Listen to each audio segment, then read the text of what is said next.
Hello friends, ये dark psychology series का 50वां video है। मैं इस वक्त इस सीरीज में यह डिस्कस कर रहा कि कैसे आप खुद को मैनिपुलेशन से बचा सकते हैं। तो आज के वीडियो में मैनिपुलेशन से खुद को बचाने के जिस अगले स्टेप को डिस्कस करने जा रहा उसे बोलते हैं चेंज रिएक्शंस।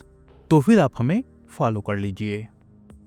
अब चूंकि आप किसी भी तरह के मैनिपुलेशन से खुद को बचाना चाहते हो तो एक बात याद रखना कि आप सिर्फ एक ही इंसान को कंट्रोल कर सकते हो और वो है खुद आप। कोई क्या कह रहा या फिर कोई क्या कर रहा इस पर आपका कोई कंट्रोल नहीं होता। आप सिर्फ अपने रिएक्शन को कंट्रोल कर सकते हो, इससे ज्यादा कुछ नहीं।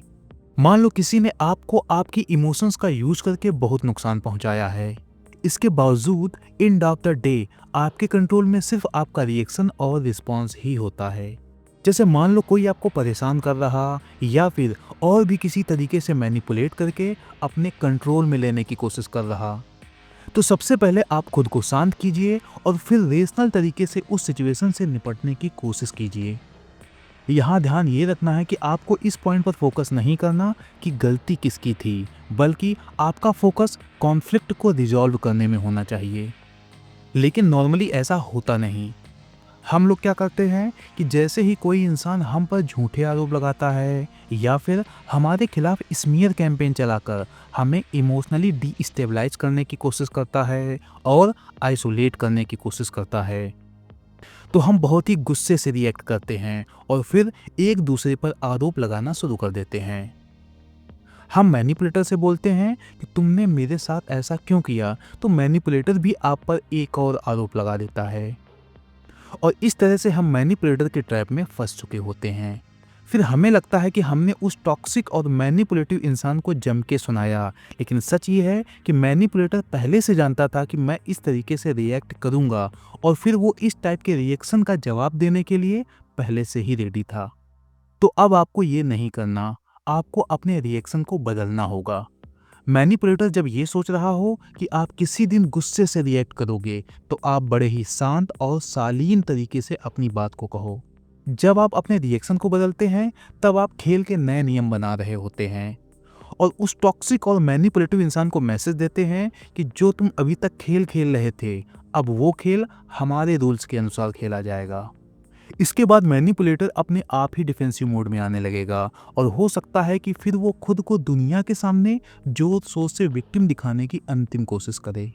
लेकिन आपको ध्यान रखना है कि यहाँ भी आपको गुस्से से रिएक्ट नहीं करना, शांत बने रहो और बहुत ही रेशनल तरीके से सिचुएशन को अप्रोच करो।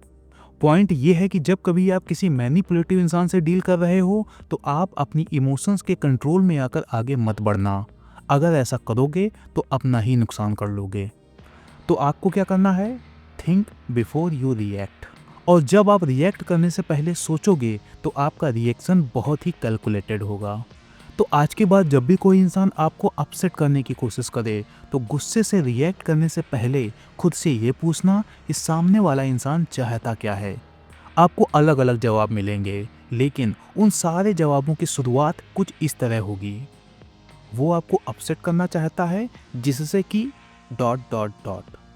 कहने का मतलब ये है कि अगर कोई मैनिपुलेटर आपको किसी भी सिचुएशन में अपसेट कर दे रहा तो इसका मतलब है कि वो आपको अपसेट करना चाहता है और अपसेट होने के बाद आप इमोशनली डीस्टेबलाइज हो जाओगे और इसके बाद आप खुद ही अपना नुकसान कर लोगे।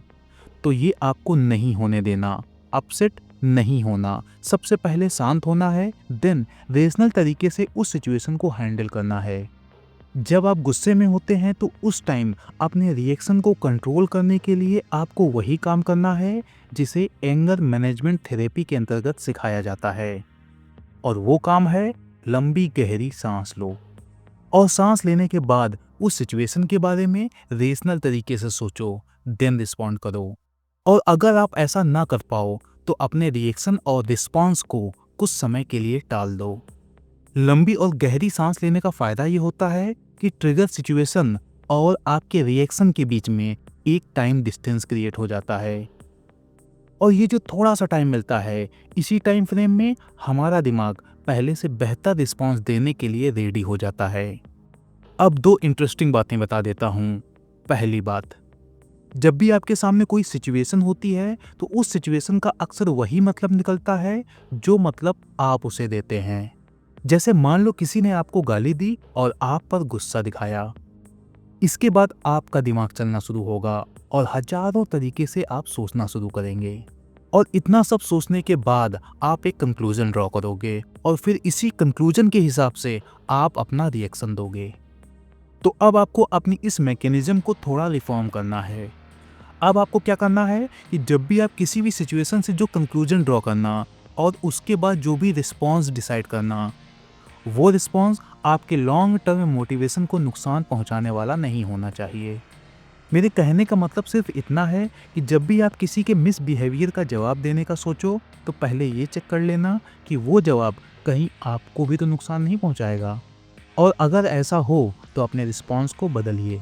सिंपल सा पॉइंट है कि अगर आपको दूसरे लोग नुकसान पहुंचाएं तो इतना बुरा नहीं, लेकिन अगर आपके रिएक्शन और रिस्पॉन्स ही आपको नुकसान पहुंचा रहे तब तो गड़बड़ है।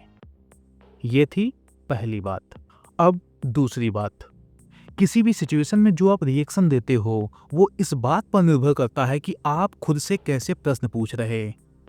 जैसे मान लो किसी ने आपको वर्बली या फिर फिजिकली अटैक किया तो जनरली आपके दिमाग में ये प्रश्न आएगा कि इसने मेरे साथ ऐसा क्यों किया, या फिर आप खुद से ये प्रश्न पूछेंगे कि ये अपने आप को समझता क्या है। यही सोचोगे ना? तो अब आपको ये नहीं सोचना, बल्कि ये सोचना है कि इस कॉन्फ्लिक्ट को रिजॉल्व कैसे करूं। या फिर आप सोच सकते हैं कि इस सिचुएशन में मैं ऐसा क्या करूं जिससे कि मैं अपनी डिग्निटी को बचा पाऊं। तो यहाँ पॉइंट ये है कि अगर आप खुद से सही प्रश्न पूछते हैं तो आपके रिएक्शन भी बेहतर होने लगेंगे, क्योंकि यही प्रश्न ही आपके रिएक्शन को डिसाइड करते हैं। तो ये थी जनरल बातें, लेकिन अगर आप अपनी पर्सनल प्रॉब्लम्स का पर्सनलाइज्ड सॉल्यूशन चाहते हैं तो ये डिटेल आपके लिए है। मिलते हैं नेक्स्ट वीडियो में। Thank you.